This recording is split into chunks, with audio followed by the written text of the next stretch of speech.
पहलगाम आतंकी हमले के बाद भारत ने और भारत की सेना ने ऑपरेशन सिंदूर चलाया। ऑपरेशन सिंदूर के तहत आतंकियों को निशाना बनाया गया, आतंक के अड्डों को ध्वस्त किया गया, नेस्तनाबूद किया गया और इसके साथ ही पाकिस्तान की अकड़ भी ढीली पड़ गई। पाकिस्तान का घमंड भी चकनाचूर हो गया। पाकिस्तान अपने परमाणु की धौंस दिखाकर गाहे बगाहे भारत को धमकी देता रहता था और ऑपरेशन सिंदूर के बाद उसका ये घमंड चकनाचूर हो गया।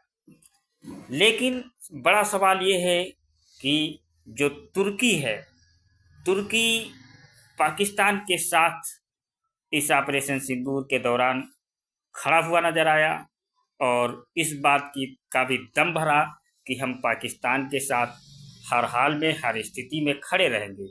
आपको याद होगा जो तुर्की 2023 के भूकंप में पूरी तरह से बर्बाद हो गया था, तबाह हो गया था, उस तुर्की को बचाया था भारत ने, जिंदा किया था भारत ने। लेकिन इस्लामिक देशों का खलीफा बनने के चक्कर में तुर्की सबसे बड़ा गद्दार बन गया, एहसान फरामोश बन गया।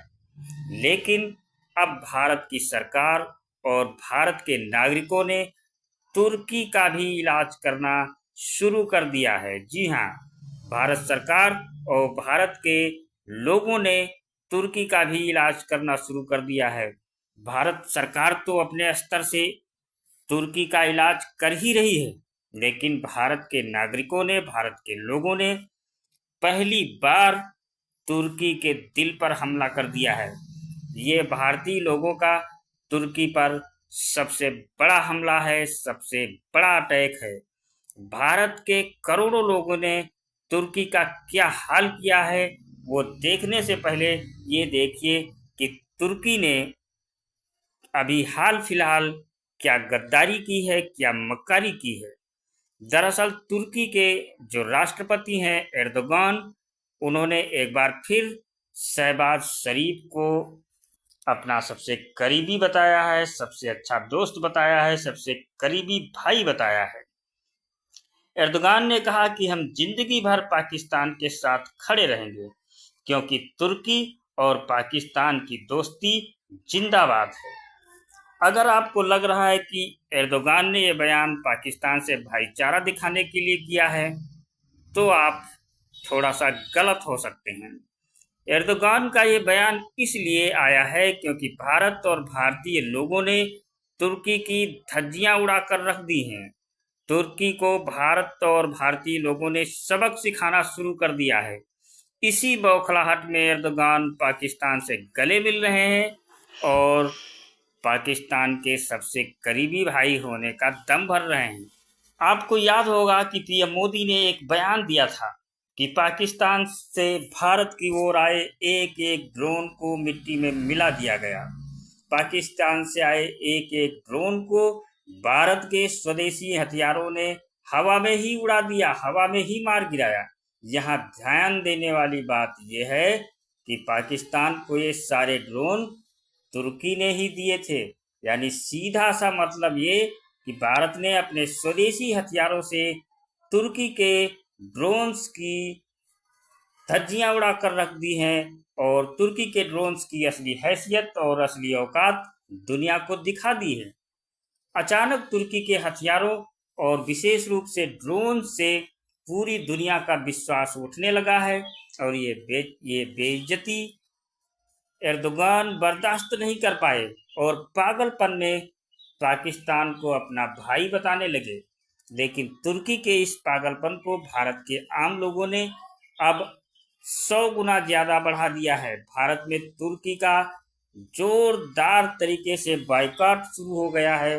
भारतीय लोगों ने घर बैठे बैठे तुर्की पर सर्जिकल स्ट्राइक शुरू कर दी है, तुर्की पर करारा हमला शुरू कर दिया है।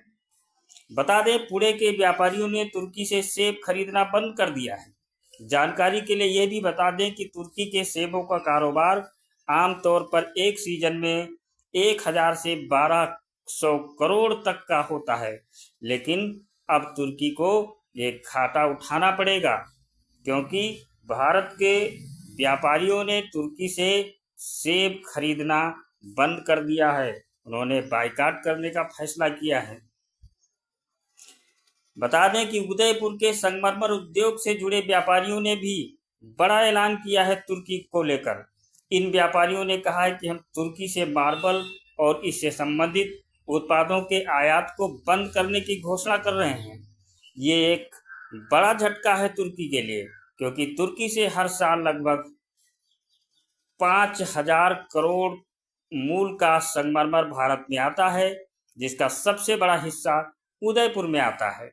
अब तुर्की के हाथ से ये व्यापार भी फिसलता हुआ दिख रहा है, लेकिन यह तो बस ट्रेलर है, पिक्चर तो अभी भी बाकी है। तुर्की पर अब इससे भी बड़ा हमला शुरू हो गया है। भारत के लोगों ने तुर्की जाने के प्लान कैंसिल कर दिए हैं। भारत के लोग जो तुर्की की विजिट पर जाना चाह रहे थे, उन लोगों ने अपना प्लान बदल लिया है। तुर्की का टूरिज्म मिट्टी में मिला तो ये देश भी मिट्टी में मिल जाएगा, और तुर्की को टूरिज्म से जो इनकम होती है, अगर वो नहीं हुई तो तुर्की की हालत खराब हो सकती है। बता दें कि अभी तक बड़ी संख्या में भारतीय लोग तुर्की जा रहे थे। तुर्की को करोड़ों रुपए का मुनाफा सिर्फ इन लोगों से हो रहा था जो तुर्की घूमने भारत से जा रहे थे। लेकिन भारत में अब तुर्की के टूरिज्म का भी बाइकाट होना शुरू हो गया है। तुर्की के साथ अजरबैजान का भी बाइकाट किया जा रहा है, क्योंकि अजरबैजान ने भी पाकिस्तान का समर्थन किया है।